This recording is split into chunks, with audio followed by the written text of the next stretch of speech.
The lunge is an easy to learn, safe, and incredibly effective exercise.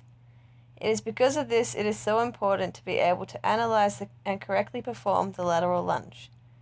Key components include the deltoids in the arms, which are located on the shoulders, and the quadriceps, which are a group of muscles located on the front of the thighs. The lunging part of the movement is performed in the sagittal plane and frontal axis, whereas the lateral raises are performed in the frontal plane and sagittal axis. The frontal plane is the one that divides the front half of the body from the back half, and the axis runs perpendicular to the plane. The sagittal plane divides the left half of the body from the right half. It is important to know the axis in which the movement is occurring in order to know where the line of pull is. The stance is when your feet are shoulder width apart and arms are holding the dumbbells in the fundamental position, which is when your palms are facing your body. Your toes are pointed straight ahead. You're in a static equilibrium.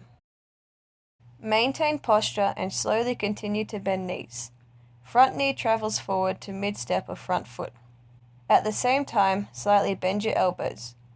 Raise upper arms to sides until elbows are around shoulder height, which is about 90 degrees.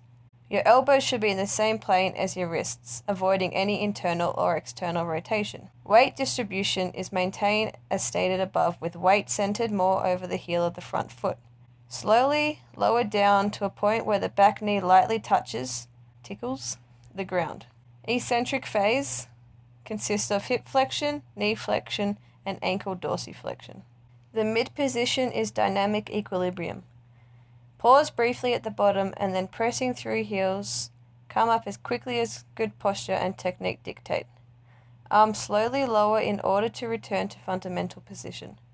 Concentric phase consists of hip extension, knee extension, ankle plantar flexion, and slight extension of lumbar spine. Concentric contraction when lifting the weights up. Eccentric contraction as you lower weights back down to your side. Eccentric contraction in the first part of the lunge as you flex the knee and hip and move to the ground. Concentric contraction when pushing up from the bottom of the lunge, extending the hip and knee, and returning to starting position. At the glenohumeral joint, the sagittal axis runs through the joint, allowing the deltoid muscle to abduct the arm. Abduction of the arm is a lateral movement of the arm, or the arm moving away from the body. The line of pull is superior or above the sagittal axis, running through the glenohumeral joint, allowing the arm to abduct. As the deltoid contracts concentrically, the weights are lifted and the arm abducts. As the deltoid eccentrically contracts, the arm gives into gravity and the weights are lowered. The deltoid is classified as a third-class lever, meaning the force is between the axis and resistance.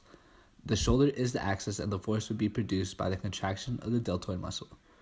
The resistance would be the weight which is being held in the hand.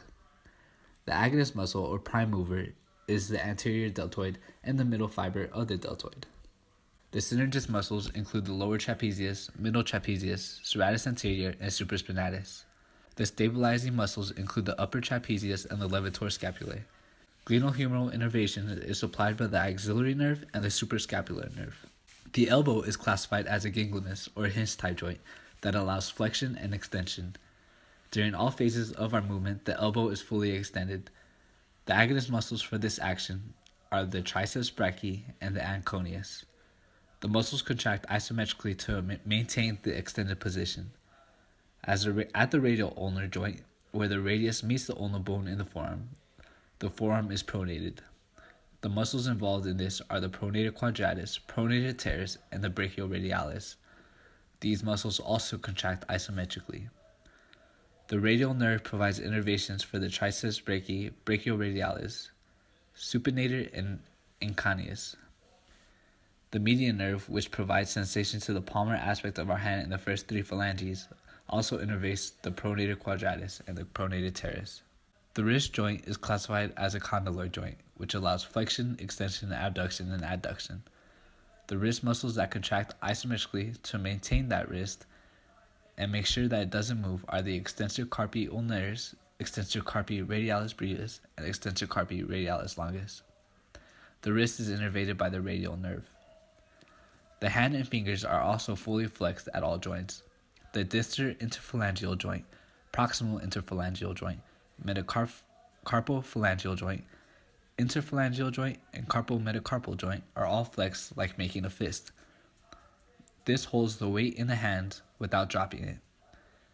The hand extrinsic muscles that flex the fingers are the flexor digitorum superficialis, flexor digitorum profundus, and the flexor pollicis longus. These all contract isometrically.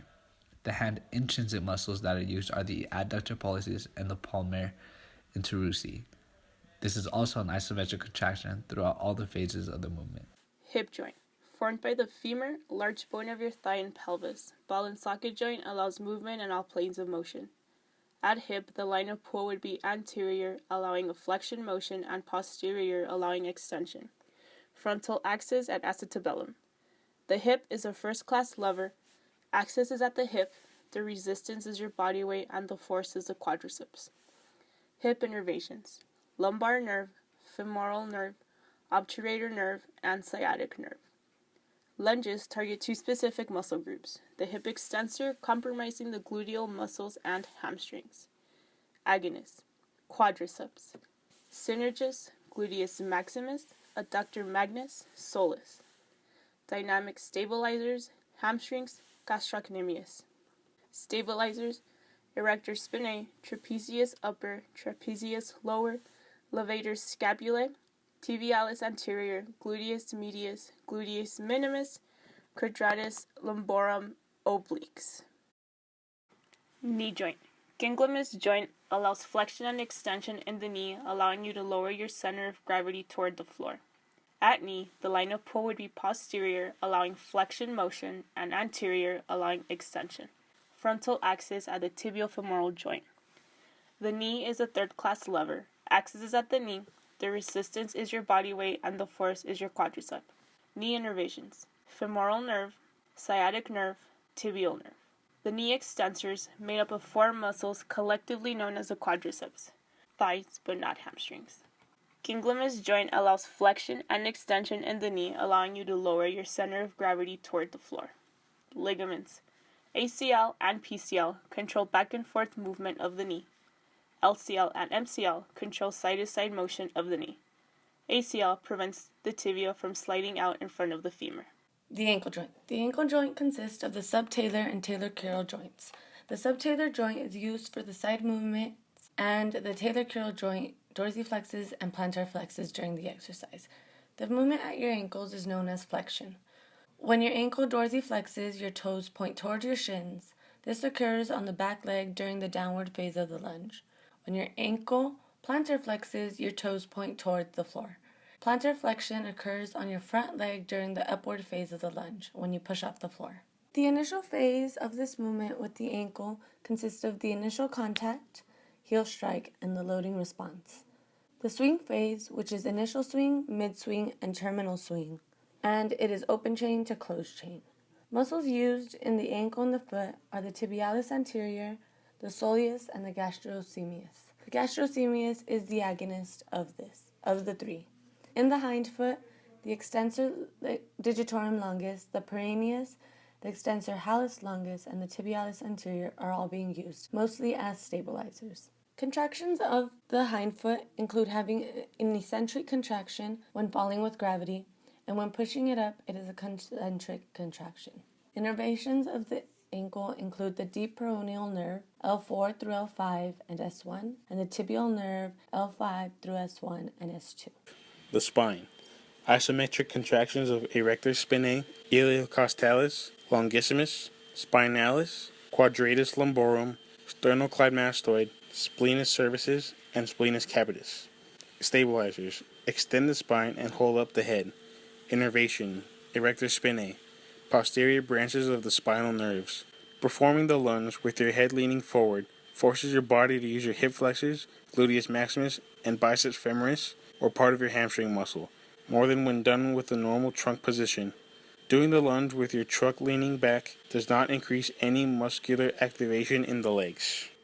Abdominals. Isometric contractions of rectus abdominis, external and internal obliques, and transverse abdominis. Stabilizers. Hold up the trunk upright and maintain balance. Innervation. Intercostal nerves, iliohypogastric nerves, and iliogenual nerve. During a lunge, the transverse abdominis muscle is compressed to help support the abdominal walls. The obliques work hard to keep your torso upright and stable as you move from your hips from side to side with each lunge step.